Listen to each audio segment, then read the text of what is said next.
Needed satanic assistance.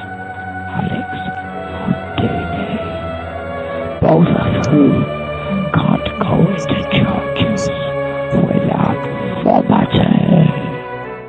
Well, that's not really a thing. It's just, I don't just know. get nauseous. We don't vomit. That follows. I don't know. Around everywhere. I don't know what it is. It's like a really bad echo. Yeah. It's like a really bad echo. Anyways, this evening we have we're here a special time tonight, 5 p.m. Eastern Standard Time, 10 p.m. in the UK, with a special guest this evening, John Hanson. How are you, John? Very well, thank you. I would like to thank you for the opportunity of being able to talk about a subject that I'm passionate about and that I've probably spent far too long on. But yeah, great. Yeah, well, these kind of subjects really they take you and they don't let you go, do they, John? Well, that is a problem. You see, I always say the same old thing, I suppose. But when I was a police officer on the beat all those years ago, and working the night shift, and a gentleman had come up to me and said, "I've just seen a flying saucer." I would think he was off his trolley. I would think he was suffering from sort of psychiatric problem and would have probably handcuffed him and taken him into the police station. Little was I to know in my wildest dreams that following sightings by other police officers just after I retired, that completely changed my way of life. And I think the most frustrating part, and you'll probably agree with me, is that there is overwhelming evidence of this phenomena on this planet, but it is kept from us. And let's kind of go back to how you said, the beginning when you kind of, mentioned that. I mean, what was it like? I mean, you being a cop on the beat, a police officer on the beat, and this kind of, okay, what was your initial thoughts with this kind of info? Well, as I say, it was only when I retired that police officers known to me. It's funny how some things you never forget. I was actually lying on the settee watching there was something about an Iraqi pilot following a UFO, chasing a UFO. Yeah. And the phone rang, and it was this officer. I will go so far as to say he was part of my family. I'm not going to say any more.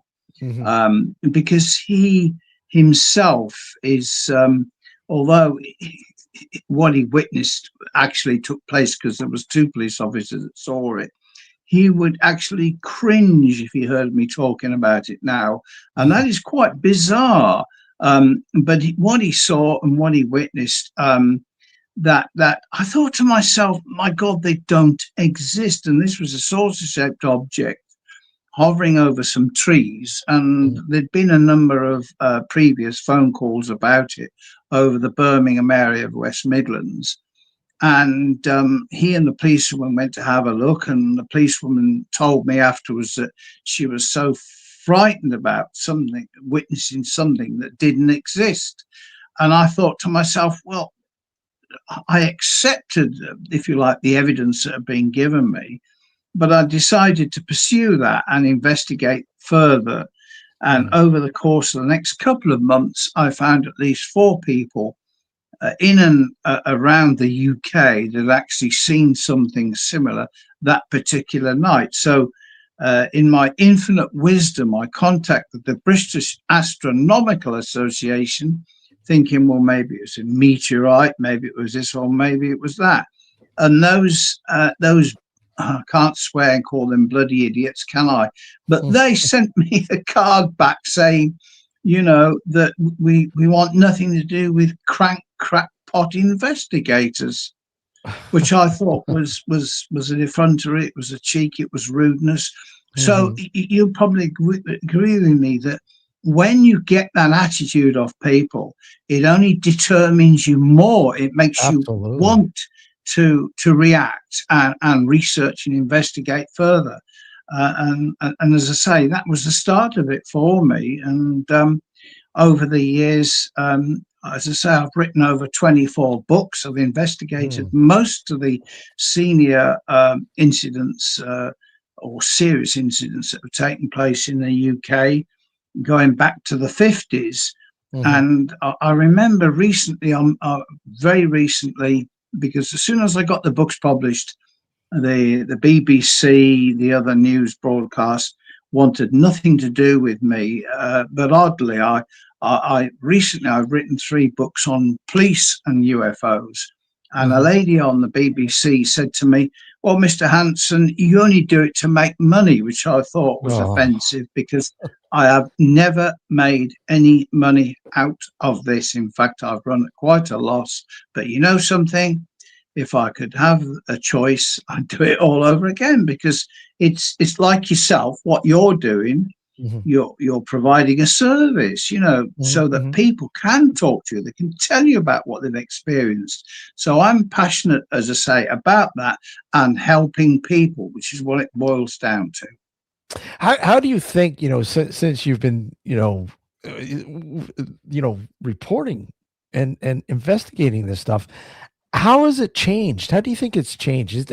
Has it become, more open, or do you think it's more stagnant? Information in terms of what we know about this. I mean, what are your thoughts about the over the years of covering this? The sad truth about this is that I remember somebody talking the other day about, actually it was a lady from Australia, because she wants to interview me. And basically she said the same question as you. And I said, well, sadly, the subject matter is more or less dead over here. And that would probably come as quite a shock to you. But bearing in mind that we took over, my partner and I, Shirley, that's sat next to me here, we've spent a long time researching, putting together one of the biggest archives in England. I was going to ask you about and it's what can I say? It's fantastic, because because that the great idea about it is, when we write a book, when we're writing a book about Warminster, we can check to see what other sightings took place on that date. And amazingly, despite all of the flyers that we've put round and on Facebook, we've had hardly anybody here at all. So contrary to the reports that since the Washington stuff, and that things are going to change, from my own point of view, living over here, it's time I moved over to the States. Or is it in Canada you live on? We're in Canada. Yeah. No, I got that right then. Well, yeah, that's right. So I think I don't understand why it's like this, because the thing is, at the end of the day, if you look at all the evidence, for argument's sake, one case we wrote up the other day in the Warminster book was 1967, was a series of incidents in Warminster in 1967. And there was a question in the House of Parliament about the so-called flying cross UFO that was prolific in October 1967. And it was probably caught the attention of the media, because it was police officers that chased it. Police officers I got to know. So as I say, there was a huge number in 67, but according to the question that was asked in Parliament, there was 34 cases they couldn't explain. 34, I'd say there was over sort of 3,000 cases they couldn't explain. But I do appreciate, I know what I'm up against, because that's the way the system works.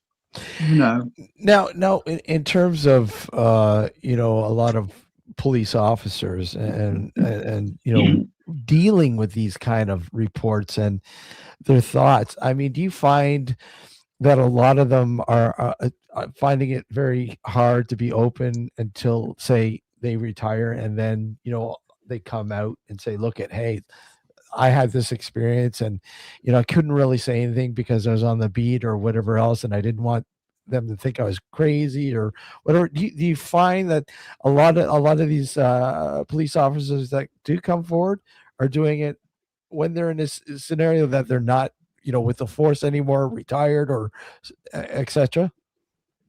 Well, exactly. Look, at the end of the day, as an officer on duty, and somebody told you about a UFO, and you put it up in your police pocketbook, yeah, who's going to believe you? I've come across examples of where police officers have had their notebooks confiscated. I've got examples of where police officer in London, in a police helicopter, as an observer, he was more or less forced to write off what him and the pilot had seen as being a model aircraft. And subsequently, he was interviewed by the MOD, and he was told that it wasn't any model aircraft, which was no surprise. But I have hundreds of cases like that. Another one would be in 1971, where a chief inspector, that I knew him as a PC at the time, he retired as a chief inspector, and he had a sighting in 71. And it was something that was brought to the attention of Dr. Alan Hynek, who came over here and then mysteriously, more or less, wrote it off as Venus, which was ridiculous because the officer had taken photographs of it. And then subsequently, somebody told him they'd taken street lamps. Well, with all due respect, I think if you were outside under a street lamp and you saw a UFO, I think you might know the difference between a bloody saucer-shaped object in the sky and a street lamp. But that is what we work against, this constraints, really, because that is it. And it's the thing is, you see, I say this jokingly to you. I should be rich and famous.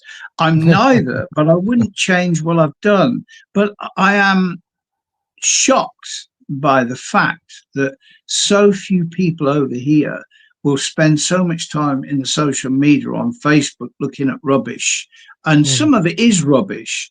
Why not come here? We don't charge. We offer a cup of tea, coffee. Maybe if you come over here, we'll get you some whiskey or something. But we seriously, that is the problem. So if it's like that for me, it must be like that for many others, and of course it's discouraging. But you just got to get on with it. At the end of the day, what we do is not for now; it is for later. So that in the process of time, people can read through the books what took place and make up their own minds. Well, you tell the viewers and listeners, I guess, a little bit about that archive. I mean, it's massive, right? I mean, this is something that you've been doing. It's been in play since the early 90s. That's correct. I never started out to accumulate enough documents to construct an archive.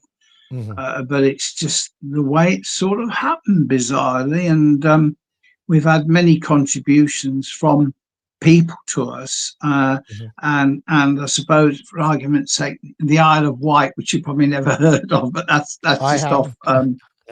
Yeah, a lovely lady called Kath Smith and Pat Smith, who's not related to her, and a guy called Len Cramp. And that's another matter. But she gave us a lot of rough documents, and anything like that they will fit into our archives, because people perhaps sometimes think that we've got books, we've got scrapbooks, we've got DVDs, we've got audios, we've got so much stuff here.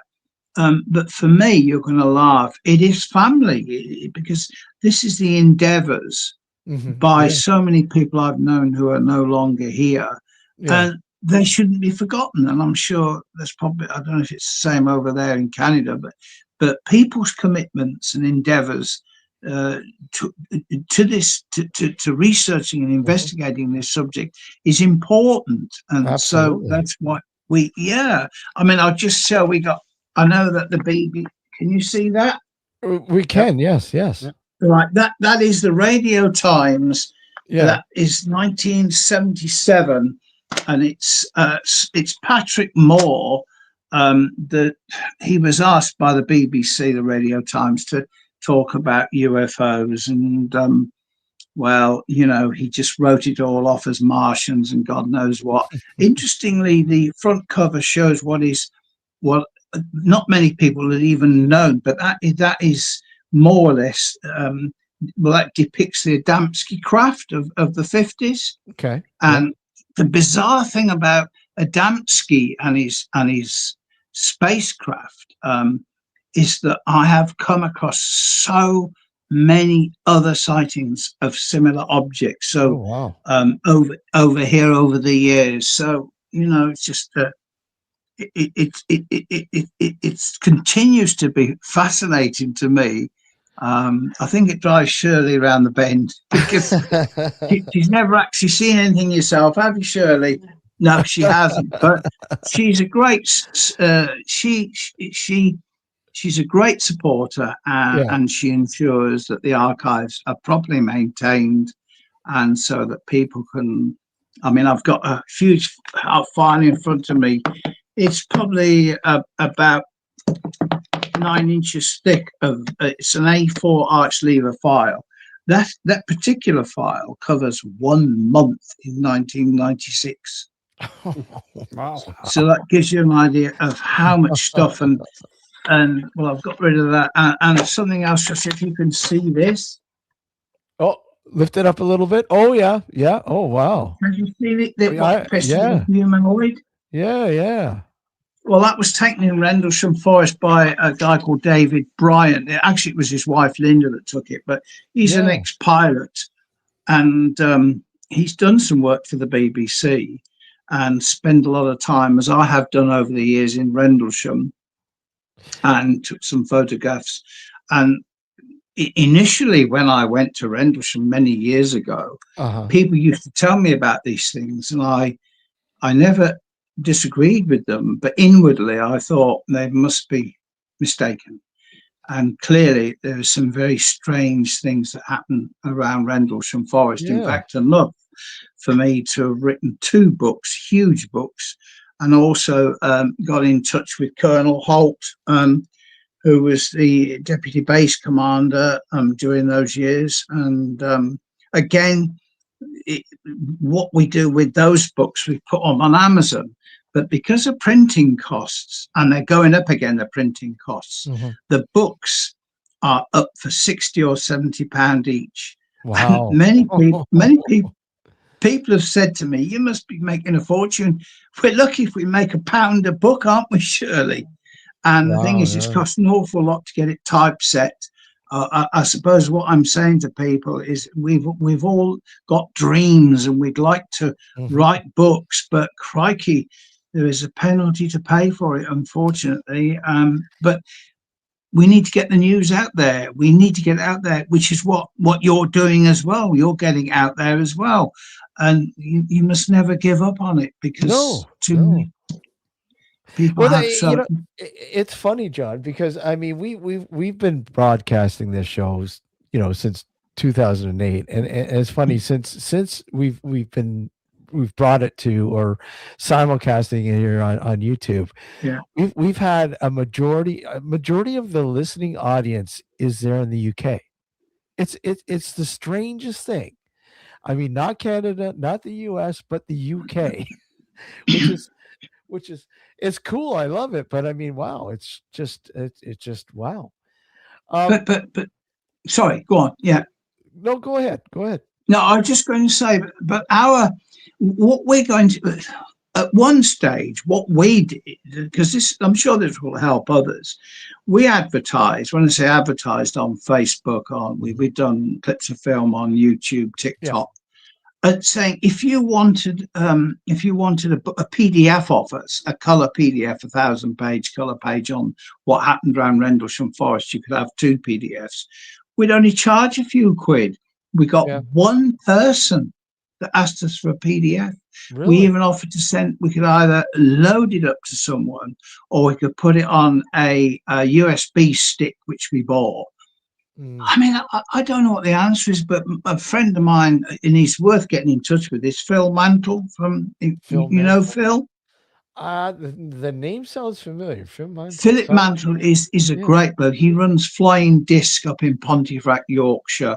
Okay. And he's Pascagoula case. He's really done a lot of work on a lot of books. Smashing bloke. And he suggests, and he's right, the way to go now is audio books. Yeah, well, they are pretty They're pretty becoming popular. very popular. Yeah. Very They are, and popular. especially now with AI, you see, Yep. because AI can do it in a few hours, where a human being would take weeks to narrate. I'm still working on my first book. And it's Are taking me you? forever. Yeah, it's taking me forever. Well, you're probably too busy at. It's what, 6 o'clock over there or something, and you. Well, it's 5:30 5:30 now. now, Yeah, 5:30 Yeah. now. So So may I ask what book is it about? it's actually about my time investigating the paranormal. Fascinating. Yeah, the cases that I've been working on, and so on and so on. It's sort of putting it together, and it's become a much larger project Book than I than you thought it was going to anticipated. be. Exactly. So. You thought it was going to be a Well, leaflet. It's turned out A to be 10 leaflet, pages. yeah. A leaflet, Yeah. Well, for some years, when I first started going into this, of course, I believed that UFOs exist because people, please, when people say it's an unidentified flying object, but I've come across so many people that have seen saucer-shaped objects, triangular-shaped objects, and 3 separate objects, which dominates the thousands of sightings here. 3 objects forming a triangle, globes moving across the sky. And we have so many, as I say, so many sightings like that. It's it really takes your breath away, you know. But then I realized when people said, for argument's sake, a lady that contacted me years ago, she was on she took the dog out for a walk, and next door she saw this craft lying in the field with what appeared to be 3. Now, why always 3? 3 alien figures stood next to it. And so many cases I've come across this. And of course, if you investigate, if you interview someone, they will assess you as you will assess them. But I have yet to come across anybody that's not honest, that's not genuine. So I thought, well, how can this happen? How can these things contain alien figures? And then I went on to the next stage. I realized that a lot of people that have a UFO sighting will end up then in having all sorts of medical problems and also other incidents that will happen to them that they would deem as paranormal or supernatural, or even poltergeist action. So I think personally they all fit into each other here. So you may not agree with me on that. No, I do agree. I wholeheartedly agree with you. I really do. Yeah, we have a question actually. Yeah, I was going to get to the question in a minute. Well, there's a couple questions, I think, isn't there? There's the one I have highlighted here says, over the years that you've worked in the force, John, how many UFO reports do you think your area took? Well, I didn't get any while I was in the force. No, okay. No, I didn't receive any in the force because if you'd have asked me about the Loch Ness Monster or UFOs or flying saucers while I was in the force, I would have thought that you needed some psychiatric action. It was only when I left the force. Yeah. And then the bizarre thing about it, I mean, you probably can't see this very well, but after I got involved, and met so many people, some really sort of, if you can just see the marks, yeah. That happened outside my house in June 2016. After I'd been to the local college, they asked me to talk about, actually it was South African UFO crash, and crikey, I look back on it and think I'm not sure of that one. But they asked me to go and do a talk, and then when I left there and got home, I was just about to go to bed, and my son said, "What's that like outside in the road, Dad?" So I looked out of the window, and there's this pulsating light next to a tree. And so I grabbed hold of the camera. I took some film. It's an old VHS camera, and I actually said on the camera, I do apologize to all your listeners out there, but I said this is taking the P, right? And that's on the film. But anyway, I thought no more of it. The film shows an object that was moving around, and then it had what looked like a piece cut out of it, and then it shot away. And so I got back into bed, thought no more of it until the next day, didn't even remember any of it at all. And then I suddenly thought, where's my camera? And I thought, so I phoned up the college. I phoned up my colleagues that have been with me, and they said, well, look, you only had a pint, so you must know where it is. So eventually it suddenly came to me, it's under the bed. And then I realized what I'd filmed. And then I picked up the camera and checked it, and it was on there. So again, I have no idea what on earth that was, but I think the more you get interested in the subject, well, I suppose it's all about believing, isn't it? A lot can't. And I filmed a UFO in Rendlesham Forest on December the 27th, 2000. And that was a fascinating bit of film.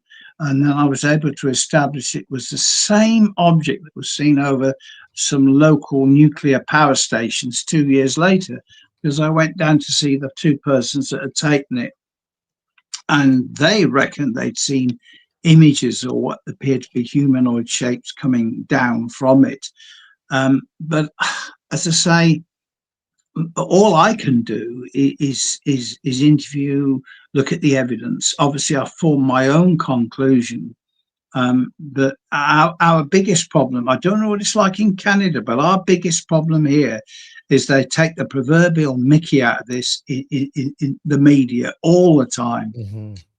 Oh yeah, absolutely. I think that's the same everywhere. They mix it up with Star Trek, which I love. They mix it up with all sorts of weird stuff. I mean, Prince, and I'm not saying this to praise myself, I'm not, but let me explain. My ex-father-in-law served on HMS Kelly in the Second World War, and his skipper was Lord Louis Mountbatten. And unknown to me, Lord Louis Mountbatten was very interested in UFOs. And some years later, I went with my father-in-law to a reunion in London. And I can still feel the energy, the power that man exuded. What a lovely guy, though. And he had his own sighting down where he lived. And, no wonder then that Prince Philip was very interested in the books I sent to him. I tried to get to the palace to take a book down to, but they wouldn't let me. But people say to me, "Wow, why would Prince Philip be like that?" And I would say, "Look, if any person's got anybody that's got enough sense, enough respect of the subject, or just wants to research for themselves, they will find out that there's a hell of a lot to it." And that the evidence is overwhelming. So why do you think it's kept from us then? Yeah, great question. I mean, it's like a lot of things, not only just with UFO, but I mean the paranormal as a whole. I mean, I think there's so much going on. Yeah. That it's like they have a hand on somewhat of the scenario, but we're only allowed to have a piece of that pie and just a sliver. But what we got a question, John, but what I want to ask you is what would you say is the percentage of these experiences and sightings? What percentage would you give them being extraterrestrial to being governmental? I would say very few are governmental at all.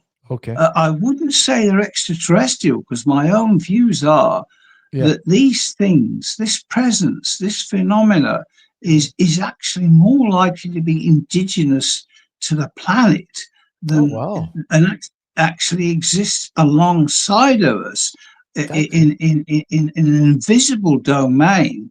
But sometimes, and I can't give you the necessary criteria, but sometimes they will. I mean, I've been down to Wiltshire for many years. I've taken a photograph of a cigar-shaped object in the clear sky. Oh, it looks as if it's coming into our atmosphere rather than leaving it. But I say a lot of people extraterrestrial or man-made, but these things have been with us for millions of years, in my opinion, and sadly. So, what would you say? Like a different dimension? Yes, yeah. Oh wow, okay. Say that.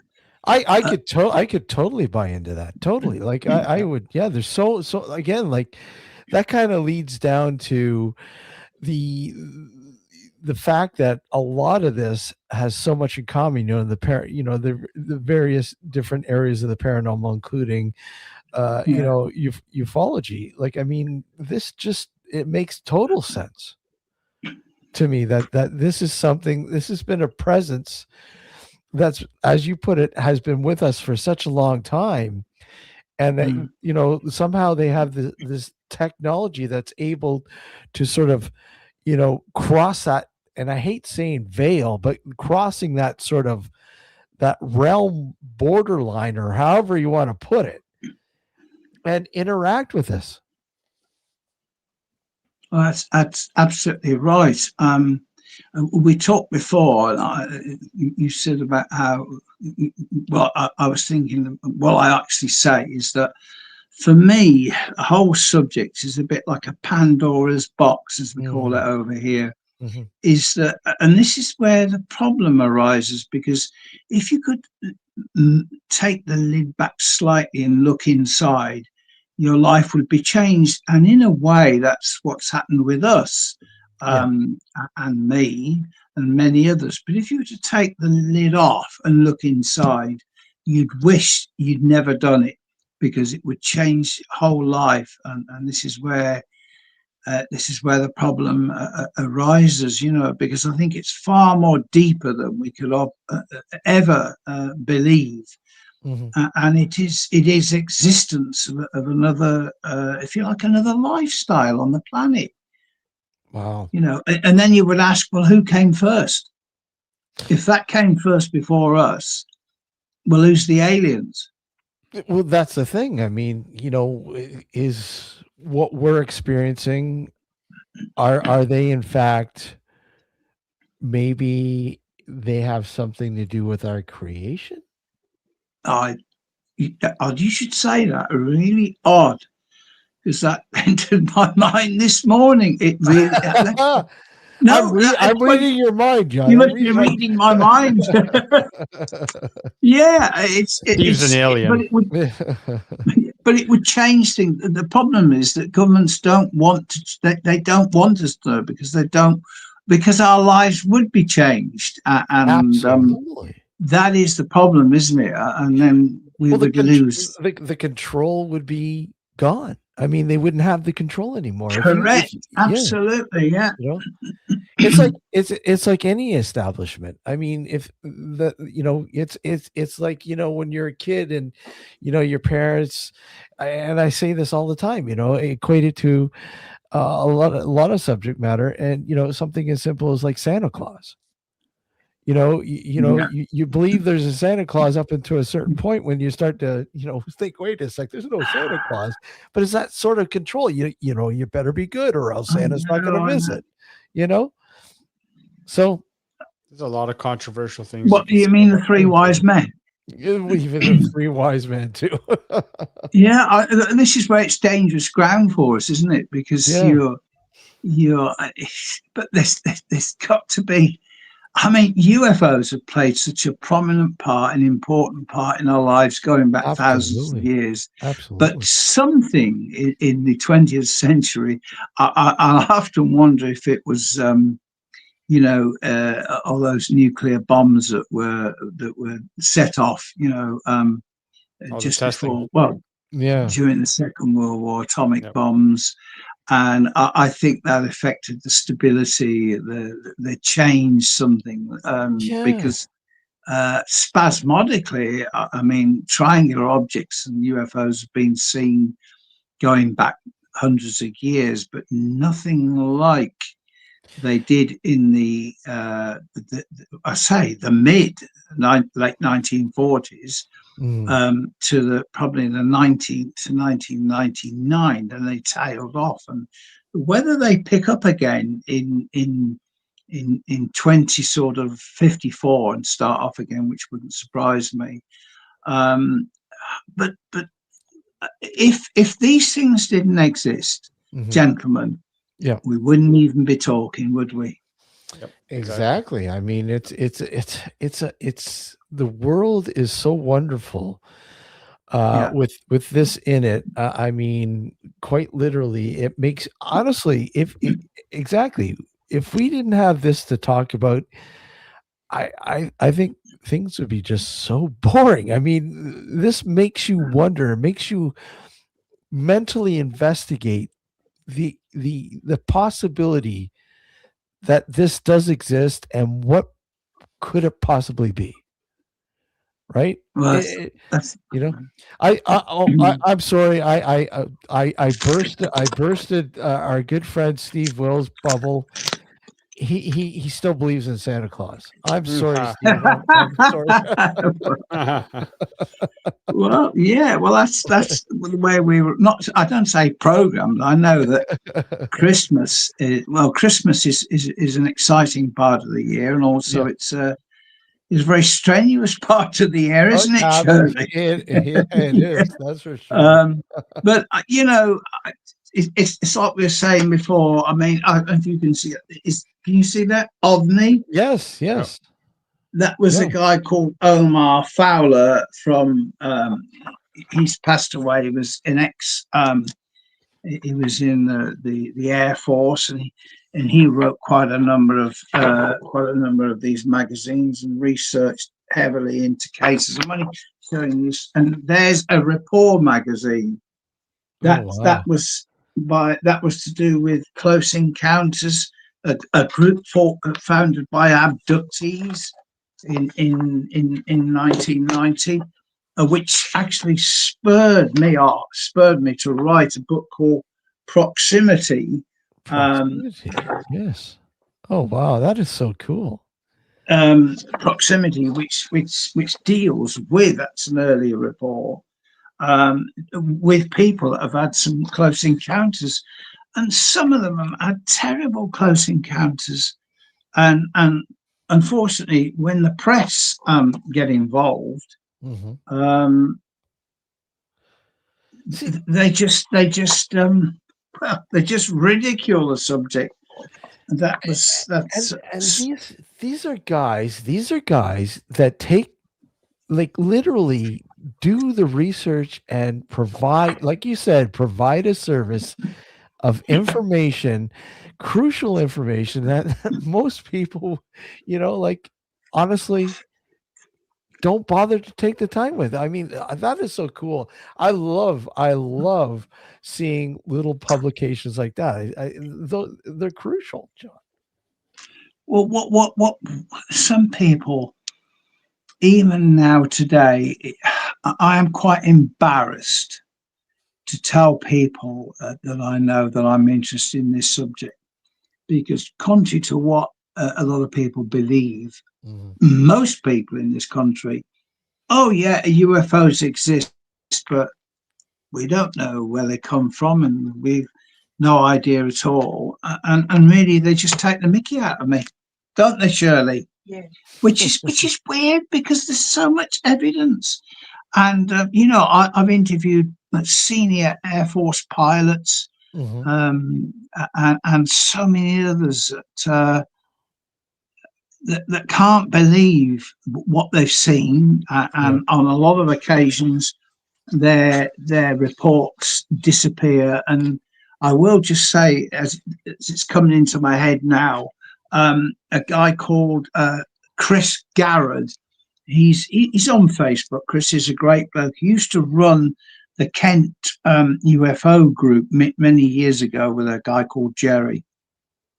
And one of the cases they covered was the Home Secretary's house and Michael Howard back in 1997, when a triangular UFO was seen by a journalist on her way to work in the local newspaper.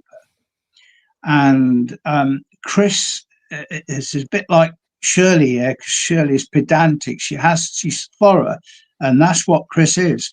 So they conducted an investigation. They wrote to the MOD. They got lots of letters back. But unfortunately, when you get involved in this, and it hasn't happened to me yet, but you can get interference. You can get bogus people turning up at your house. You can even get threatened. And so somebody has got something to hide. But they did a fantastic job. But I don't know. I don't know how you change people's views. I don't know how to do it. I don't know what the answer is. I find it very difficult. I mean, when somebody is, set in their ways, and especially with a subject like this, there's a few questions here. Hold on, let me just backtrack here. There's a couple. Okay, so John, what are your thoughts on orbs and the World War II Foo Fighters? Yeah, I've interviewed quite a few pilots in the Allied pilots who are coming back from France and Germany. First of all, with the Foo Fighters, that's an American expression, isn't it? But they even saw objects that look like Christmas trees. Well, what does a Christmas tree look like? It's triangular. And many of them described seeing triangular UFOs. And back in, I think it was 1942, could have been 41, Winston Churchill stopped, put a block on pilots reporting the incidents to the local newspapers, because he said it would cause a problem with religion. And you know something? He's spot on. Because over the years, I've spoken to so many other people, quite famous people, they've even said to me, and I had to laugh the first time someone said, let's take the Reverend Paul Inglesby. He worked with Lord Hill Norton, and Lord Hill Norton raised the subject of UFOs in Parliament, didn't get anywhere with it, which isn't surprising. But the Reverend Paul Inglesby and others I've spoken to, they backed out. A lot of them burnt their stuff because they said it was demonic. And I had to laugh at that. I thought, it's the wrong word to use, demonic. But, it's, in my opinion, it's not far off. And I know you discussed before, we discussed about the fact that you could link all this together. And there was a time I always thought, well, hang on a minute, paranormal, supernatural, UFOs, they're different. But are they different? My research has led me to conclude that they're all they're all associated to each other in their own ways. So demonic, I don't know about that, but I can understand why Churchill did that.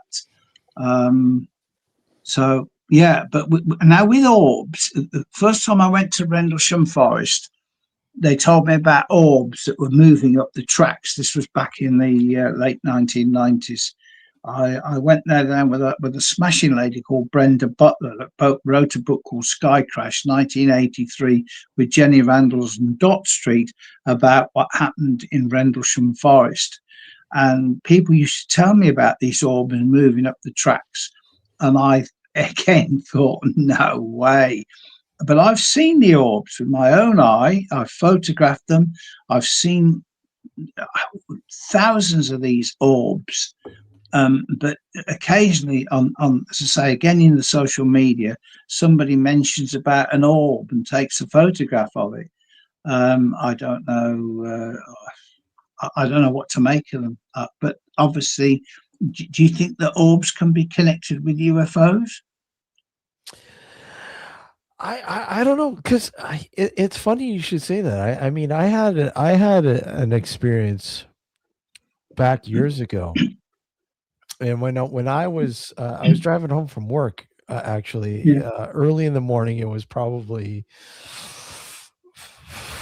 4 o'clock in the morning, and I was driving home down this not necessarily a country road. I mean, there was nothing to the north of the road except for farmland, and then to the south of the road, you had you had neighborhoods, and Yeah. then you had the Lake Ontario. Yeah. And I'm driving, and all of a sudden I see uh, what I thought immediately were street lights, and I'm like, Mhm. and then I'm looking, and I'm like, wait a sec, they're too high in the sky to be street lights. What? No, they're not street Right. lights. And so, quite literally, they're orange orbs, and Yeah. they were literally just doing this erratic movement in the sky above the lake. And I'm Right. like, okay, I have to pull over and get a good view of this. So, I pulled over, and as I'm driving to pull over, I'm watching these things, and they're like, Mhm. zipping around. I'm like, okay, there's no way these are, Chinese lanterns or flares or anything like that. No. These don't make sense. The movement is just too crazy. And Yeah. as I turned on to the next street and did a U-turn and pulled, so I'm directly facing the objects in the sky, and I couldn't make heads or tails of it, John. And Alex had a similar incident years later Yep. of something similar, like orange orbs. Yep. Mm. And I do have video footage, but this thing was on a cell phone camera that was like 2003, so it's not the best footage. That's it. Let me just show you this. This is all right. What do you think of that? Wow. What? Wow. That's like a club. That looks like, yeah. What exact? Wow. That is that's an implant. Oh, it's an implant. Wow. If you look at the top of your nail of your finger, Yeah. if you can imagine just the top of your nail, it's even thinner than that. But to cut a long story short, it was a lady that Elaine that I went to meet in London many years ago. And when she rang me up, she said, do you know, she lives in London, and she said, under the flight path, and she said, when a UFO appears, she said, I sneeze. So I thought, this woman's bonkers, but sounded great on the phone. So I went to see her. And we went out into a garden, and she said, I'm going to sneeze. And I thought, wow. And I looked up and saw this bloody thing coming over, which wasn't an aircraft.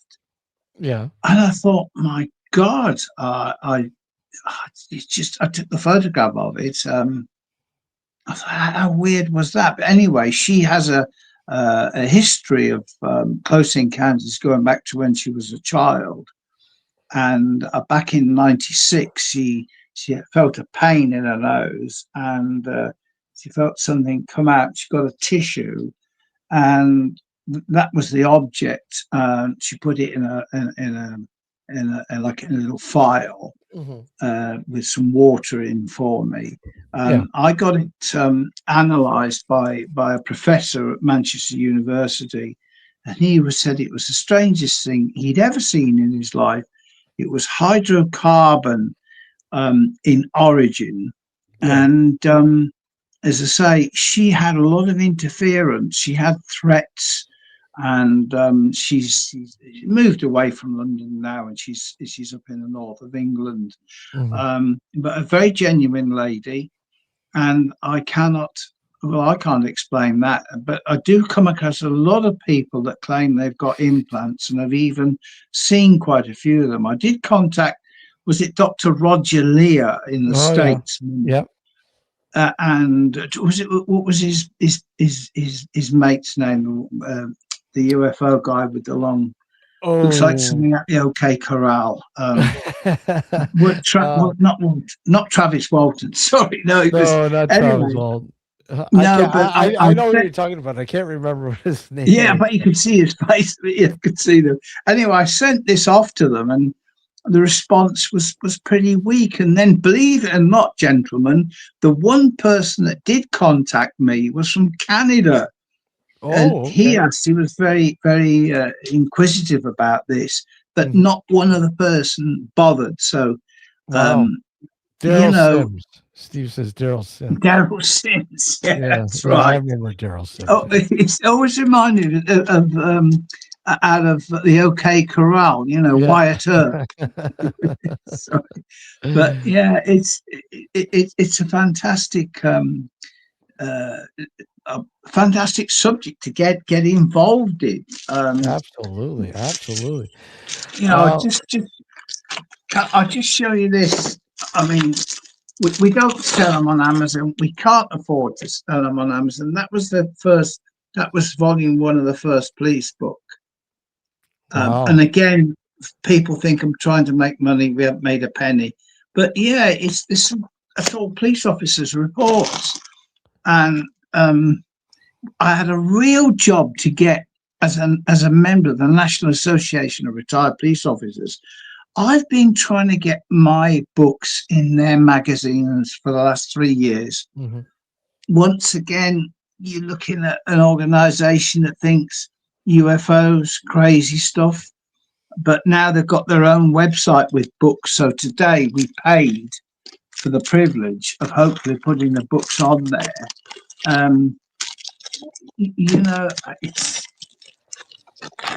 wouldn't change what we've done, but if anybody thinks that making books can make money, it's never going to be. But we don't. That's how it is. There's so much to talk about. I'm just trying to ram it all in. That's the Isle of Wight. That's the Isle of Wight. Oh wow. Okay. There was hundreds of them that lady gave me. Wow. And as I say, there's so much we could in fact talk about. There's so many cases. You could be here for 2 months. When you coming over, Steve? I would love to come over very soon. I keep telling Steve and our another mutual friend Matt Williams and everything. I got to get over and visit, and it's like spending no less than 2 weeks. I got to spend a long time over there. God, God, yeah. Shirley, we got a problem with all the files just come off here. But that would be such a really cool place to, John. Your archive would be such an amazing place to visit. Well, I don't know if you can see that one very well, can you? Yeah, we can. Yeah. Right, hang on a minute then. Just bear with me.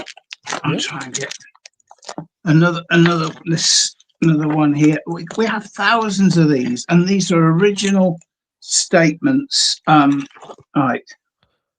Look at that. Original. Yeah. And that's probably about 500 for 1 month in England, just in January. I'm just trying to find you. And guess what? Another one here with the three. Wow. Can you see it? Yeah. Yeah. John, give them the information about where they can find the archive. What would you call it? Archive, museum? What? No, that's, hang on a minute, gentlemen. That's it's just behind us, but you can. Look, UFO alert. Yep. Haunted Skies Publishing. I've got the link. To out there. Yeah, well, as I say, it's we're near Stratford upon Avon. We contacted the Stratford upon Avon council, and we said, could we put some flyers? Could we deliver flyers to people? We went to the tourist information office, didn't we? In fact, we were there today, but it was Sunday. They were closed, obviously. Closed. So we put all these leaflets on cars. We put them into people's letterboxes. And we thought we'd have some Japanese people or some Americans. Oh, there might be some Canadians that would come. Yeah. You know how many came? None. Naught. Really? No. Wow. I Yeah, don't that's understand. right. That would be such a fascinating. And archive wise, Well, archive wise, John, how many would you say approximately? How much do you say you've collected over the years? Approximately. Well, how much, Shirley? We've got 260 arch lever files rammed full of Wow. going back from 2017 to 1948. Wow. We have newspaper cuttings. As I say, we have audios, we have VHS, but honestly, there's not much I've actually missed at all. That's the great thing, though. And I would say to somebody, if you're going to write a book out there, this is to anybody that wants to write a book. I'm sorry, we do have some American stuff, but not much Canadian material. Please let us know, because if anything we can help you with, we will.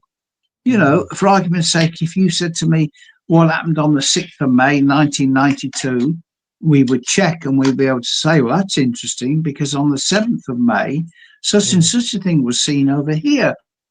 And the objects, the description of the objects could correspond. But we're here as a service. But it's, I don't know. Perhaps we should have tried something else, Shirley. What do you think? Make Christmas cards or something. But have I got time for a quickie? Absolutely. Go for it, John. Right. Okay. Rendlesham Forest, some years ago, on a number of occasions, you can imagine, I always said, you can imagine being sat in the forest, 1 o'clock in the morning, it's really quiet, and a group of you would sit together. I don't say meditate, because you would just sit together and, shut up, in other words, and you would listen. It would be eerie. It would be quiet. Then you would hear something hit the ground. It's a soft ground, obviously, it's forest floor, but you would hear that noise. So you put your torch out, you put your torch on, and have a look round, and the actual ground is covered with pebbles, smooth, round pebbles, and you pick the first one up. It was cold. You pick another one up, and it's so hot you can hardly pick it up. How the hell? That's what they call apports of stones. And I've witnessed that on a number of occasions over there. It's bizarre. But if you go back to the Thornton Road, was it Washford Heath? Thornton Heath, Handsworth, back in the late 1970s, there was 3 houses there that were being rained upon by smooth, round, polished pebbles. For 2 years, they had the army out there, they had the police, they had Sir Arthur Clarke sent film crew there, and they couldn't find out how these things were being levitated and dropped down. And the one from the forest, I had a scientist examine it, and they said it was the most incredible thing they'd ever seen, because it was an exact duplicate of the control stone, which was yellow. There were fishes on it, age-related fishes. It was a bit dirty. The one that was dropped down on the floor was identical, but it was brand new. Wow. Now, how can you? I mean, how do you explain that? You don't. What intelligence? How did they make a brand new stone? Wow. Exactly. And again, until you experience yourself, you wouldn't believe it. But I've seen it, and so that ports is fascinating, and quite a lot of it has happened in the States. I don't know about Canada, but ports of stones. You know why? I've not heard anything about that, but I wouldn't be surprised. I mean, there's so much info up here that goes unreported, and again, the channels are so sparse. It's sad because there's, I mean, you do have your people who do investigate and report all this stuff, but it really isn't like it is in the States or over there in the UK. I mean, you don't have that sort of, I don't know, channel to sort of patch into here in Canada, which is sad. You know, it really is. It's absolutely sad. Well, as I say, if anybody wants to get in touch, and yep. The other thing I will just mention, and this is for people that want to write their own books. I know you're writing your own book.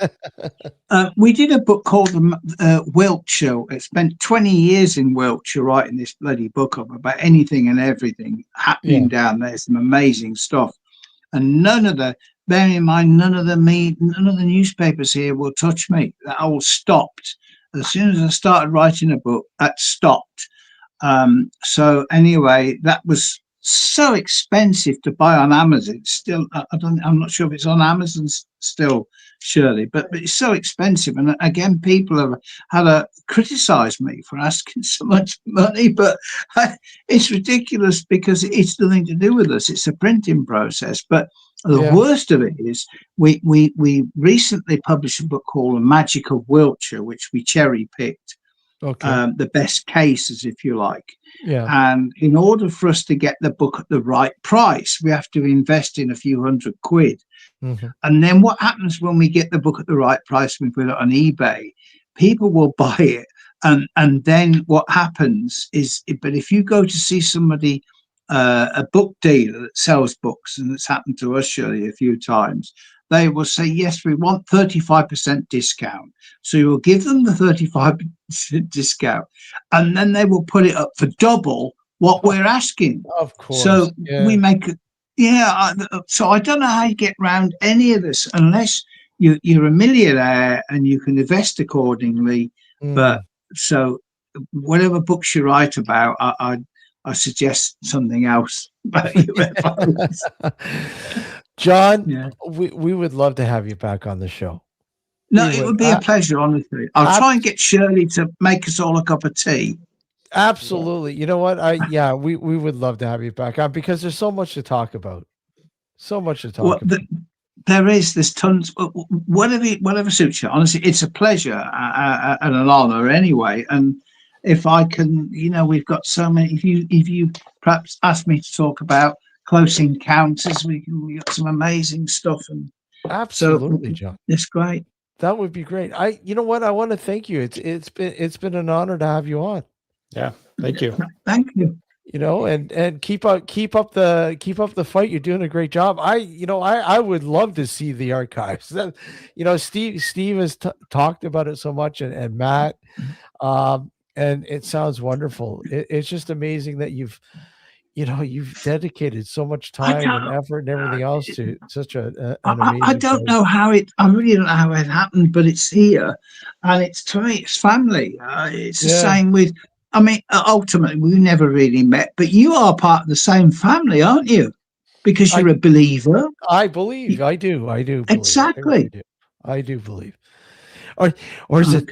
Is it the quote from the X-Files? I want to believe, but I do believe. I do believe. Right. I thought you said, "Is it the Coke from the X-Files?" The classic poster in Mulder's office there. I want to believe. I want to believe. Oh, thank you for your time. Anyway, John, you take care, and Shirley, thank you from behind the scenes there. You guys be well. Take care. Yeah. Okay. Right. Thanks, gents. Thank you. Good Bye. night. Good night. Bye. Bye. Oh man, I we're gonna have him on for a full show. And again, it's 5 hour difference, so it was. Yeah. I'm glad to have him on. Glad to have John. It's such Mhm. wow. Those Lots of archives, information. those archives, man. I know. Those archives. I would love to honestly. If I was over there in the UK, I would love to go visit that. That would be a place of interest I would love to go see. Like the Highgate Vampire. I mean, Cemetery. Highgate Cemetery. Yeah. All right, we're going to take a short break. Don't go anywhere. We'll be right back. Yeah, we'll be right back. Don't go anywhere, guys.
Good evening.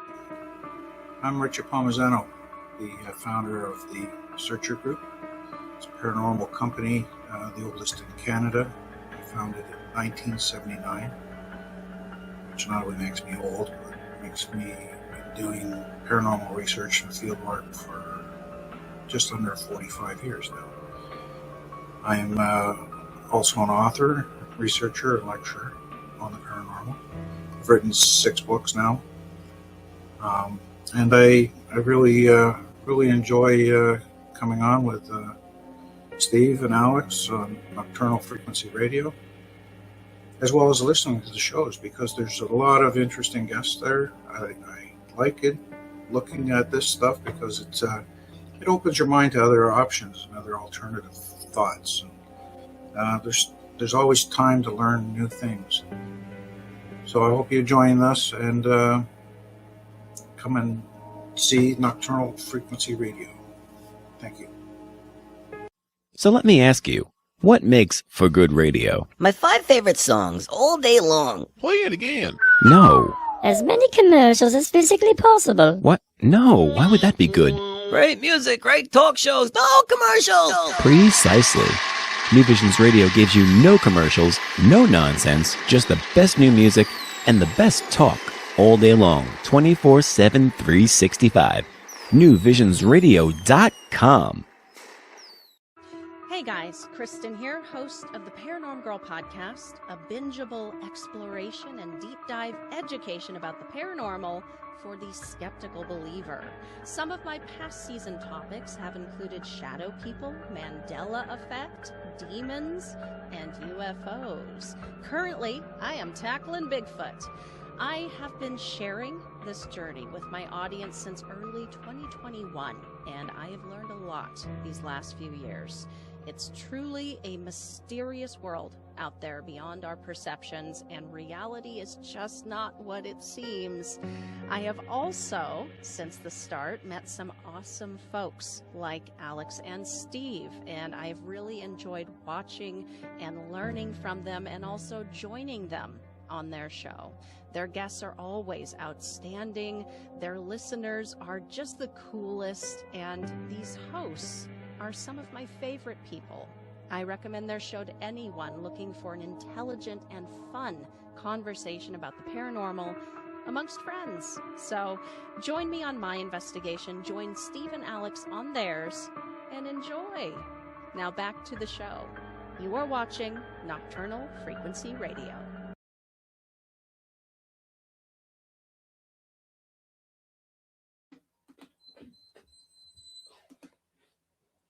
Oh, how's it going, man? Thank you. Welcome back to Nocturnal Frequency. Sorry, I'm being sidetracked. My poor Ozzy is, I think he's been sick. Poor guy. I think, Alex, we'll hold this for a sec. Matt might come in. I'll be back in a sec, okay? Yeah, sounds good. Yeah, sorry about that. Yep. Looks like let me see. I want to see Matt's video. I don't know if I could show. I hope you're okay with showing some of your video on here. Hang on. Share the screen. Oh, come on. Share screen.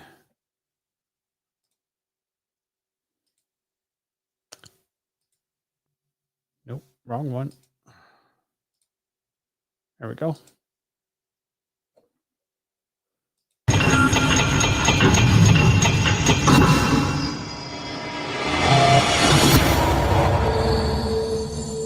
Oh, that's not it. What's going on here?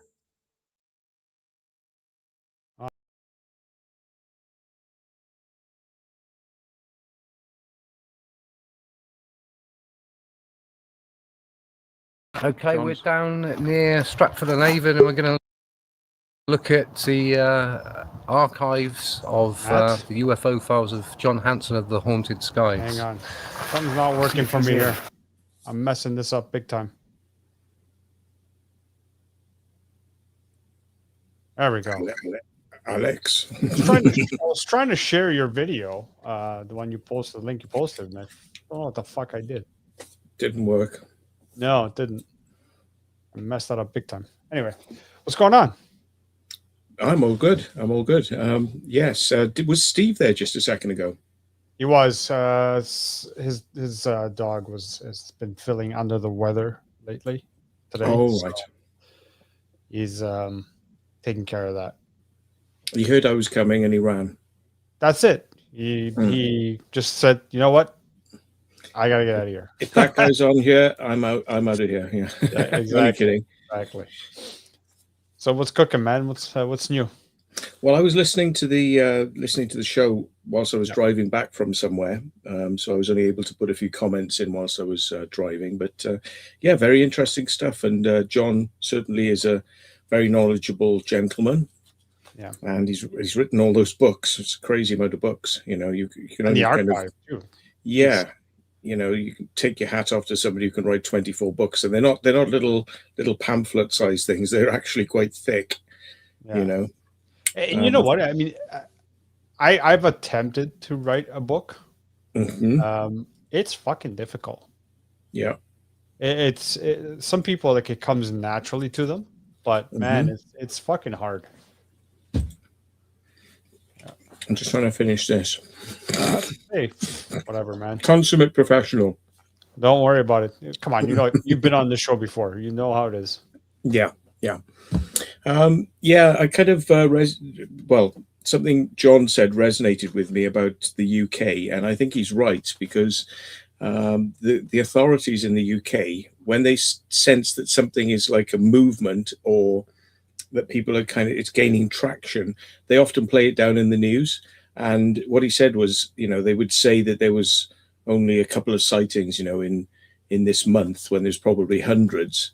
And it's exactly the same with, like, protest marches in London, for example, and everyone's crying foul about it because they know, like, 2 million people march in London, and they say, oh yeah, there's probably about 20,000 people there, and it's like, yeah, this is classic British media and British state, play everything down and try and keep control, try and keep the reins that way. So I can fully understand, why they, not that I like it. I don't like the way they do it, but I can see what John is saying, and I agree with it. They do hide stuff.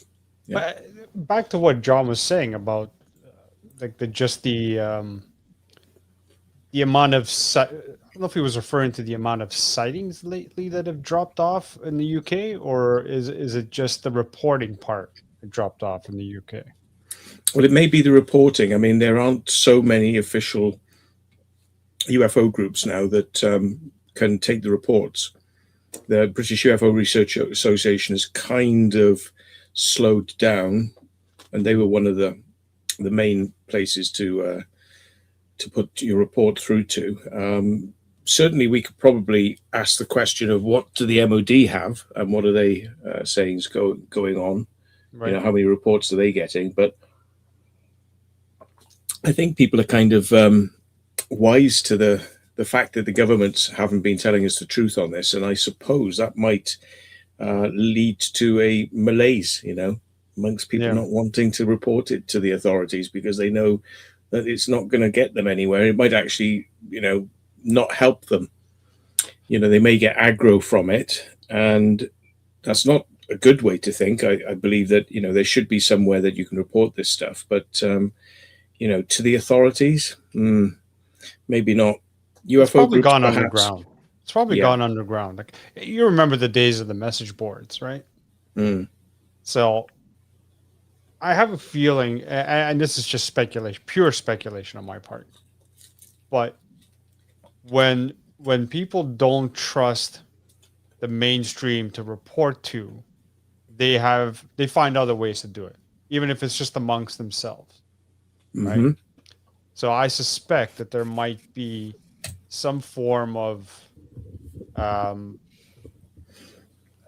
don't know if underground is the correct terminology, but some sort of like reporting that they can do that's not obviously not out in the public. That only select few people know about it. Yeah, well, I think America's got better reporting channels at the moment than the UK, and there seems to be a better sort of groundswell over there. I think we look up to the US in what they're actually doing in terms of the disclosure as well. That a lot has come out from the US recently, and we are certainly lagging behind in terms of no defense significance. And it's like, well, Americans are releasing video footage. Why aren't our Ministry of Defense releasing video footage? I'm sure they've got it. Why aren't we getting it? Because it's kind of like, hear no evil, see no evil, speak no evil. The three monkeys. I wanted to ask you, Matt, because I have seen the interview with John that you guys did, and that archive's just amazing. It's just amazing to see somebody dedicate a huge chunk of their life to collecting that and archiving and Wow, that's a huge undertaking. Does John have any of your publications in there? I'm not sure if he's got any copies of the Truth Seekers Review, but I have got some spares. Yeah. And I could get him a couple of the spare copies that we've got. Yeah, because it falls right in there. I mean, how many? I don't know how many Truth Seekers or issues made it. Oh God, did we do about 20 editions? 20 editions. Yeah, something like that. And it was quarterly. I think it was quarterly. It went on for a few years. So yes. Alex, did you know that he had a publication? I did not. No, you do. Know. No, you do. Yeah. Know. I mean, that's essentially, what the Secret Vault's an extension of that, right, Matt? Yeah, it was called Truth Seekers Review. And the Truth Seekers moniker is when you watch The Secret Vault, it says Truth Seekers, The Secret Vault. So I switched from doing paper, as I used to print them myself. I used to photocopy them, staple them, fold them, pop them in the post. And it was quite labor intensive, including getting all the, supplies to go with the photocopying as well. And having to service the photocopier myself. It was a labor of love, but I just thought that there was probably more mileage in doing things on the internet. And sort of when I moved to Wiltshire, you was just starting to get the first kind of free internet. I mean, you had this stuff for ages, but I mean, we didn't. So we had like dial-up broadband, and so I was starting to sort of get into the internet that way, and I put all the magazines online. So I thought, well, there's, so you can have them for free. And then started looking at YouTube just as a way to kind of get a message out there about what was on my mind. And I do think that the internet, certainly with like audio podcasts and video form, is a great way to publish. Because as somebody was saying earlier on, John should do the audiobook thing, because it fits in quite well with a lot of people's busy daily lifestyles, with work and whatever, that they could listen to an audiobook whilst they're driving or, or doing some sort of task, that they could take that in. And, there'll always be the paper copies if people want them. But I think audiobooks and I think video, that's my, I love video. So, yeah. Hold on. Why tell people about a secret base when you can take them there? Exactly. And harass the military guards at the military base. Yeah. I've got this strange thing happening with StreamYard right now. Actually, for the whole interview, when you go on StreamYard, you see live, and then you have the time that you've been on, and then you have how many people are watching. Yeah. Yeah. Quite literally, it says live, and then the digits are literally expanding across the top of the screen. It's just the weirdest thing. That's on your end, though. I don't see it on my end. Yeah, hold on. I'll get a picture of it. Hold on. It's weird. Got a weird glitch there. Someone's on to you, Steve. So, yeah. Where is it? Pictures. Yeah, I took it there. There we go. I don't know if you could see that. See up the top there? Yeah. Oh, yeah. And now it's pretty much reached the other side almost. It's weird. Maybe it's a countdown. Yeah, and there's a bomb underneath your seat, and when it goes to the right, it'll go off. Yeah. Hey, Urbexy, how's it going, man? Yeah, software stuck in a loop. Exactly. Hey, Laura. There's the interview you did, Matt, about the UFO sightings, and the gentleman was told by two men to stop talking about it. I don't know what that's from Paul. I don't know what that is. I've heard loads of stories like that. I've probably retold. There was a lady from it's called West Frew, and I think that's down in Cornwall, and she had a sighting officers from RAF Rudlow Manor, which I talk about quite a lot as being somewhere that used to investigate UFOs, although they denied it and eventually admitted it. Yeah. They went down to interview her, and they took her statement and then told her not to talk to anybody about it. And they were plainclothes officers, so it's kind of like that Men in Black type scenario where they don't want you to talk about these things. So there probably have been other things I've talked about. If you can jog my memory, I'll probably be able to tell you more.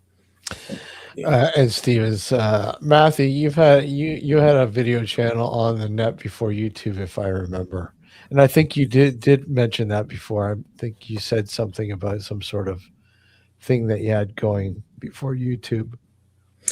I tried to get in with a company. It didn't come to anything, but it was a cable access, and it would have gone across all of West Wales. But it was quite a distance for me to travel to keep taking the tapes to them and making sure they played them. But yeah, we could have filmed it and delivered it to them, and they said that they were okay with the idea of doing it, but it was just nobody was financing this either. So yeah, we nearly got to do it, but yeah. And but I did do a thing on another cable access thing called Live TV.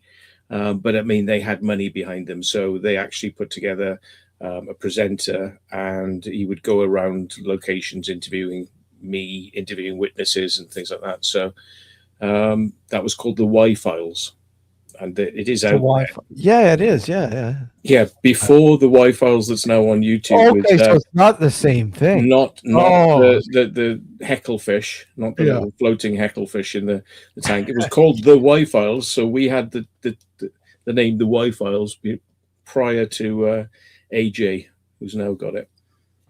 So he didn't buy it off us. It's a completely separate show. We're not linked in any way. But yeah, and he does all his stuff in his studio, and we actually used to go out on the road and interview witnesses and things. So yeah. How did you get to meet John? I mean, through Steve? I mean, how did that all begin? I think I met John through Steve, but I may have learned about him years before, and because of the UFO circuit, basically. Yeah. So I mean, you'll get people like John speaking, and I would probably see him somewhere talking about the subject. So yes, but I think Steve was the first person to put us closely together. And yeah, I mean, John's interviewed me a couple of times about my experiences with crop circles and UFOs, and a couple, not all, but a couple of the stories have appeared in one of his Wiltshire books. So yeah. Yeah, it's and as he mentioned, you know, he's not pushing his books for the sake of making money. He's pushing his books to get the information out there. I mean, quite simply. Yeah, they're very well put together, diarized date order kind of thing, which is what really you need if you're kind of looking into an area or a subject, to be able to look up the dates. That's really very handy. The only other way you could do it is to type into Google, and then you get loads of things you didn't want. You know, you're saying a specific date and time, and it goes, oh, what about this? What about that? You know, and it's giving you all sorts of crap. So it's kind of hard to filter out the nonsense. So they are very good. And I mean, it's a sign of somebody who's really done the hardcore research, who's really done the research. I mean, it's not easy to put a date and timestamp and it being correct or legit without having to do that research. Yeah, and other people who did something similar. I think Timothy Good did a UFO report kind of, I think it was like 1991. Steve probably knows what it is. I could look it up. But I think he did a book of the year of UFO sightings, and that's from him, best-selling author. So, and then the only other person I know that did a thing on UFOs, like the UFO Encyclopedia, I think he might have called it, is John Spencer, who was part of Bufora, and a very nice chap he is. But yeah, I mean, somebody needs to do it, you know, and there really needs to be databases. I did start on the project, but we didn't get to finish it. It was Bufora, digitizing all of the case files. And once they were in a digital form, we could have blanked out the names of the witnesses to sanitize them. And the idea was to just put them all online so people could search for them, an online database. But yeah. And you've obviously seen the archives. You've seen the place. You've been to the place because you interviewed John and so on and so on. I mean, what would you say to people who are like, who are thinking about going to see this place or intrigued? I mean, what would you say to people? It's, John's a very nice chap. He'll let you in his house, which is the archive, and you can have a look. But it's just really whether people are sort of like researching the subject and need to get that access to that type of material. It's all there in one place. So if you want to go and see it, John is the man to speak to. The only other place I think that does something similar is I believe there's a Swedish archive. Again, Steve will probably know a bit more than me on this, but Urbexy says, Matt, WordPress would be perfect for that. Just search an article and then yes. There is one in Sweden actually. Sweden. I remember our good friend Fred Anderson talking about it. I believe that after I left Bufora, on good terms, by the way, I just just sort of went on to do other things. I believe after I'd gone, they made a deal with the Swedish, yeah, the Swedish, and they may have transformed Transformers, robots in disguise. I'm getting my words mixed up tonight. Transferred the documents from Bufora to Sweden. So they are in good hands, and I assume and hope that they would continue the idea of digitizing them to make them accessible and indexable. I mean, it's really important to kind of like when you have the file, each one has a unique number and it has at least some basic information that you can index, which is like the place, the time, and as basic, what type of sighting, does it come into CE 1, 2, 3, 4, 5, and, basic sort of outline of whether or not it was a craft, an orb, a light effect in the sky, and other types of effects. But they could be like a classification system. And then what you could do is you could say, look, I want to know all the triangular UFOs between this date and this date in this part of the world. And it would just come up instantaneously. And that would be the magic thing. Be great for people to write books from as well, because they could just all dip into it and they'd have all the information. But yeah. Terry, I don't think anyone forgot about all the books that Stan Freeman wrote on the subject. No, I mean, yeah, he was another guy wealth of knowledge. Obviously, I mean, God. I mean, it was such an honor to have him on the show, Alex. Yeah, it was. Did you have Stanton Friedman on? Oh, absolutely. Yeah, it's up in the archives. It's up in the archives there. Oh, I should look at that.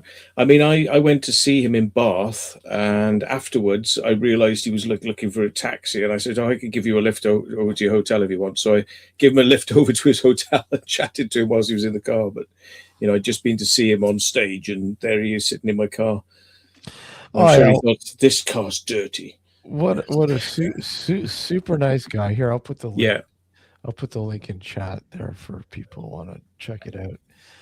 I mean, there are people like Stanton who they've got the memory and the ability to kind of pull the facts out, and it seems like they must be either good scholars or they've got photographic memories of good recall. He was one of the best out there. Yeah. Yeah. So anyways, the links in chat there. It was from 2010. He was on 2010. That's a long time ago, man. Wow. 15 years ago. Wow, that's as it goes, season 2, episode 30. Right. Yeah. And that was only the voice show then, was it? Yes. Yeah, it was just the radio portion. And poor voice quality at that, Alex sounds like a fish. Sounded like I was underwater. I had one of those cheap headphone mic systems. Yeah. Garbage. But nonetheless, I mean, the interview was great. It was absolutely an honor to have him on, and he was such a nice guy. I mean, there's so many people that are in the field in various positions or whatever else, and we've had a lot of people that are well known in the paranormal and ufology and so on and so on. And some of them, holy fuck, man! When some of these people you look up to and you go, "Wow, these guys are pricks." Oh man, there's a lot of them. There really is. I've unfortunately encountered this over the years, and you've got to kind of realize that these people, they are just normal people, and they're driven by normal kind of motives sometimes, and sometimes those motives can be anger, greed, jealousy. But there's a lot of good guys out there, but you do learn that some of your idols ain't quite what you thought they were. Exactly. Take yourself for example. I mean, you've done legwork. You've done a lot of legwork. I mean, you've done everything from crop circles to whatever. But I mean, you've done a lot of stuff, and people appreciate what you've done. I mean, they idolize what you've done. I mean, you've done a lot. You really have, and you are such an approachable person. Right? I mean, you're a down to earth guy. You're very knowledgeable, and you're not afraid to share that knowledge. Where a lot of these people, they've written hundreds of books or whatever else, and they're like total pricks. Well, some of them. Pleasure of meeting one of them. Yeah, you go to them sort of like open-handed, like I'm interested in your work. I really like your stuff. I'd just love to have a chat with you about bits and get some information from you. Maybe do an article about it, about you, talking about your work and what you do, which would help promote your stuff. And kind of like one or two of them at the end, they kind of said, "Well, what am I getting for this, money-wise?" Money. And it's like, well, we haven't discussed anything about money. I'm just kind of, it's like, and you just think, is it really, Who was it? Yeah.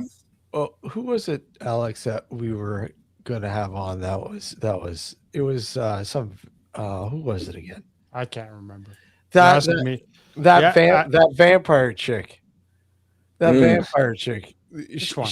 Oh man, I can't remember her name. She was on the show once, and then we wanted to bring her on, and then she's like, "Oh well, you're not paying." Yeah. Okay, it's starting to ring a bell, but I can't remember who. I can't remember her name. Oh my god. Anyways, I've had too much whiskey already. I can't remember. We've had that a few times where somebody's like, well, what do you guys charge? What do you guys pay? What? It's not a profit, man. We're not making any money off this. Yeah. I mean, it'd be different if we were like a TV company, but like in the past, we've gone to interview people because, we're trying to put together a piece which is going to end up, basically for next to nothing or free somewhere. Yeah. And it's like, so we have to pay in order to give something away free. Mm-hmm. Yeah. Exactly. It makes perfect sense when you think about it. Yeah. But this is the trouble. I think a lot of these people were kind of stuck in the old world thinking, and they're kind of thinking, well, you've got a camera and you're going to be making a program. You must be television. And we're like, no, we're not television. That's not where we're at. It's kind of like, we're producing a independent documentary with our own money, and every single person we have to pay means we will do less of the documentary. That's because we're gonna run out of money. It's a simple case of that. Hey Tony, how are you? I wanted to ask you, John's sort of thought process about the whole UFO phenomena, and how he kind of thinks, or he believes that it's been here the whole time. They're not aliens per se. Getting a refill, I'll be back. In the traditional sense, it's more of like sort of a dimensional sort of thing, and they're able to sort of interact with our world. I mean, what are your thoughts about that? Could be. Yeah. I'm on the fence about multiple dimensions in terms of actually having experienced some weird stuff in my time. And I think that I may have actually jumped dimensions because things and things I remember were not then where they were meant to be. You know, buildings had changed, things had moved, which is a bit weird. So I'm open to that idea. Now, would that mean that these things are above all these dimensions, or are they just in another dimension that we're not in right now? So if we all have multiple copies of ourselves in multiple dimensions, and they're all living out their life, and are there UFOs dipping through all of those? Maybe that's how they travel. They sort of come through the dimensions, and when you see them, they're actually coming from dimension 900 down to dimension 1. And it's sort of like passing through all those dimensions as they fly. I had a thought. I had a thought when we had John on, and I didn't want to bring it up because it's obviously, my thoughts are far out there and controversial. Could be controversial. But my thought process was, if that was the case, and we were talking about beings that can interdimensionally jump from one to another, what's to say that the the birth of all religions in this world wasn't someone on another dimension just fucking with us? Or maybe trying to help us, perhaps. Yeah. I'm leaning more towards fucking with us. Yeah. You need to listen to me and only me. Yeah. He's been farting around with Sora too much. Yeah. Matt. I mean, it's not impossible. I mean, talk about the ancient gods. They used to be vengeful gods, didn't they? And they could be spurned and throw out wrath and pestilence and test people. And you got to kind of say to yourself, well, why would a god do that? Unless, as Alex says, maybe he's a screwy god, or maybe there's a lot of them. Matt, I think in the new year, I'd like to do just I would like to do an old school Matt and do a whole show on just talking about ufology and shit like that. Get Steve. Well, I'm trying to get. We'll get Steve as well. I thought Steve was. He's a hard man to get. I thought he was supposed to come on the second hour. It's funny, or is he a man with a hard on? I mean, sorry, hard man to get. Sorry. John's like, well, Steve's supposed to come on the second hour. I go, I think so. Hey Mel, happy birthday again. Is he still in the chat? Well, Alex, you said he was on, and just as I was coming on, he dropped off. Yeah, he is in because he mentioned the AFU. Yeah, he mentioned the AFU. Yeah. Come on, Steve. But I would love to do just an old fashioned, classic sort of let's talk about ufology and shit like that. I think that would be fun. Yeah, I mean, I'm always up for that. And it's something today. Yesterday. Oh, yesterday. Okay. Yeah. Well, I'll send the stockings on your way now. Steve's right there. I saw you. Steve just responded. She had a stream last night on her channel. Did she? Yeah, for her birthday last night. It's a stocking. It was 9 hours. How long were you on for it, Matt? Oh God, it was. They started at 9. I was reminded that it was on, and I'd forgotten at 11, and then we went to like 4 in the morning, and was it 4 in the morning? And I said, look, guys, I do have to get up to do some exploring tomorrow. And Melissa was like, no, you're not going. And I was like, oh, I do have to go though, seriously. I was gonna pop in. She gave me the link, and I know Dinkum was gonna go up, and I said, you know what, I'll just let Dinkum go up, and that's cool. I'm happy to be in chat. I just want to pop in and say happy birthday to Melissa and shit. So yeah. Yeah, the dimensionality of it. I mean, are there dimensions where creatures live that, kind of could be considered to be demonic, and some could be angelic? Maybe some of the nice aliens live in a dimension where they sort of congregate, and maybe there are some dark forces out there. And maybe this is where religions have got some of their ideas from, because they've seen these creatures coming down from the skies, and like the book of Ezekiel, the wheel, and the Indian texts, they talk about, I was hearing somebody talking about nuclear weapons. So the story about the desert where there's glass has been found, which is only found in nuclear explosions. So it turns the sand into glass. And there are areas in Indian deserts where they literally, they're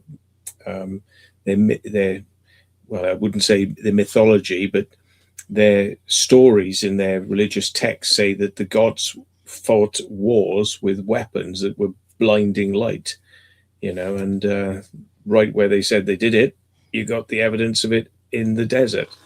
But, does it mean that these creatures have been here for a very long time, visiting us, and have had technologies that are way beyond, what we would have had back then when we were playing around with bows and arrows?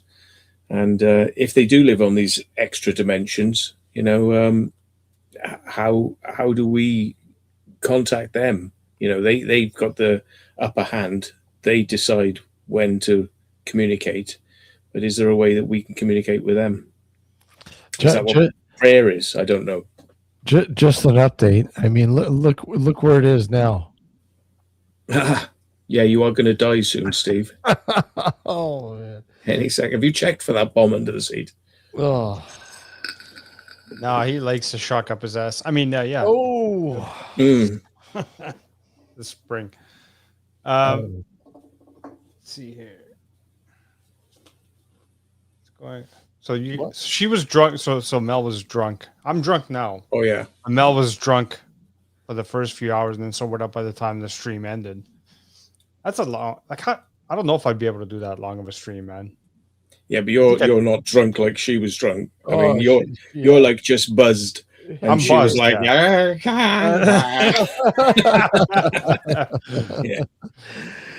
James is asking, have you ever read the book Flatland by Abbott? I've heard about it, but I've never read it. No. Have you read it? I haven't read it. No. Read lots of sci-fi, but not that one. No. Maybe I will now. I'll make an effort. I gotta look it up now. Hold on a sec here. Hold on. I'll be right The concept is that if a two-dimensional being that can only live in making contact with other things, and it can't go above them or below them because it's a flatland, if a creature from that flatland was to see a three-dimensional object, it would literally, if it was a sphere, it would just appear as a small piece of flatland, and it would just grow as a circle, get to the size of the diameter, and then it would recede and disappear. So to the flatlanders, this might be like a UFO sighting, because to them it's something completely inexplicable, and they could never understand the third dimension or think in the third dimension because it's something that doesn't exist to them. So I think that was the premise of the book. But yeah, I mean, in the same sense, do we see things coming in from higher dimensions? Are they different dimensions, or are they higher dimensions? And, if they're higher dimensions, there's going to be all sorts of things going on with the physics and the way that these things represent themselves, which are going to be completely inexplicable to us because we can't think in fourth and fifth dimension terms, let alone 11th dimension. And these things might travel through time as well. If they're fourth dimension could be considered to be time in some senses, but not all. In the math sense, not necessarily. But are these things coming through and you see them in some weird fashion, but that's not how they really are in that upper dimension. It's just how we perceive them as they come through.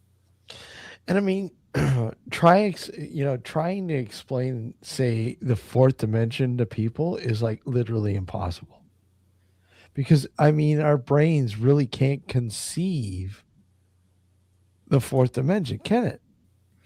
You can visualize it. But it's trying to visualize the fourth dimension in a 3-dimension sense. So it's always going to be 3-dimensional. Yeah. But you can actually, like, you see the outside of a box at the same time as you see its inside. You're seeing all sides of it, you know, so you don't just sort of, it doesn't meet you at the front and then you passes you in the back. You actually see its front and the back, you know. So you know, I always go on to that you know, the famous video of that what is it, that 13-year-old kid, you know, explaining the fourth dimension. Remember that kid that disappeared for the longest time and all of a sudden he popped back up on YouTube? No, I don't know that story. Oh no, hold on. Let me see if I can find it. It's actually really neat. I was following him. He's back on. Hold on. And it was quite interesting as well. There was a TV program called Threshold, which I tell people is a really good series. It only went out for one season. It had Brent Spiner, the short guy from Game of Thrones. I always forget his name. And, you know, they were investigators for the Department of Defense, like a special group. And they all had specialist skills. And they were called together because the main person had written what to do in case of... oh, here we go. I've seen this. Imagine that this folder I've is a seen this dimensional before. plane. Now, assuming that it is no height and no depth, what would this mean? It would mean that it's a one-dimensional world. So if, hypothetically, an organism was living inside of it, it would only be able to move in a linear path forward and backwards in a straight line. Now, if we go to the second dimension, we have 2 dimensions. We have width and we have length. So hypothetically, if an organism lived inside of here, then it would be able to move up, down, left, right, and anywhere else in between. And a 2-dimensional world is comprised of an infinite series of 1-dimensional worlds stacked upon each other. Just as our 3-dimensional world, which has depth and length and height, is comprised of an infinite series of 2-dimensional worlds. So now that I have stacked many folders upon each other, we have 3 dimensions. We have depth, we have length, and we have width.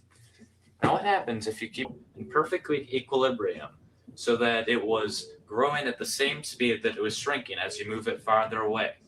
Then you would not be able to tell without any lights or if there were details on the object that it's moving or growing at all.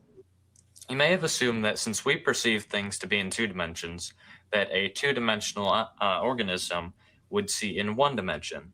So as we're watching this rubber band expand as it moves farther away from this little organism in the 2-dimensional world, it does not actually perceive anything is happening to it because it's growing at the same speed that it's moving farther away. But since we can actually see it from the 3-dimensional world and perceive things to be in 2 dimensions, we can see things for how they actually are. The reason that the 2-dimensional organism doesn't see things the way they really are is because the 2-dimensional organism sees things in 1 dimension, just how we, 3-dimensional creatures, see things in 2 dimensions. So in a way, we don't really see our world the way it truly is. A 4-dimensional creature, however, seeing our 3-dimensional world in 3 dimensions, would be able to see through things, would be able to see absolutely... That is a lot to intake. Oh my God. But he disappeared for years and people are like, oh, where did this kid go to? I mean, such an intelligent being, and he reappeared, I think like a couple of years ago or during the vid. And he just he just an eccentric kind of guy, man. What have you been doing? And is that his drug phase of life? You know, his LSD. Yeah, LSD. Went to live in the hills. Yeah, living in the hills is just yeah. I don't know, man. He really interesting character. I can't remember his name, but wow. Matt, I really want, I want to do that. So let's chat. I want to have you on for a full show, and let's talk UFO. He has me on for full shows quite a lot. Well, he does this. You have me all but the time. I mean for a full episode show. Oh, proper one. Right, proper, okay. A proper one. Yes. Sir. Yeah. Okay. Yeah. We'll have to pick a subject matter, and I'll get some materials together then, so I can do that, and maybe we can get Mr. Wheels. Mr. Wheels, what's going on? Where are you? To come on and join us. Yeah. In the new year, in January, because February is Vampire Month. Mm-hmm. We're back January 11th with Todd Bates, and January 18th, Keith Linder will be on to talk about the whole hell house that they moved into, him and his wife. What a he was on the show before, years ago. So it should be interesting to hear an update with Keith on the house and his scenario. And then there's that mysterious guy, Matt Williams of the Secret Vault, who has done some really interesting stuff behind the scenes. A lot of exploring. Where has Matt explored lately? Only, wait a sec, the Twilight Zone will tell us. But Matt, thanks for popping in, bud. Okay, nice to see you both. Guys, and John, we would love to have John back on the show. Wonderful human being, and oh wow, a lot of work, incredible stuff. Love to have John back on, and look forward to having that. And again, I know I'll pop in here, and we may do bonus show here and there, whatever. But for the most part, guys, have a Merry Christmas and a Happy New Year. If we don't connect, whatever else, all the best to you guys in the new year. I'm sure we will connect before that, but if not, all the best. Guys, take care. Matt, take care, bud. All the best, guys. Happy Christmas if I don't speak to you before. Yeah, take care. Good night. Take care.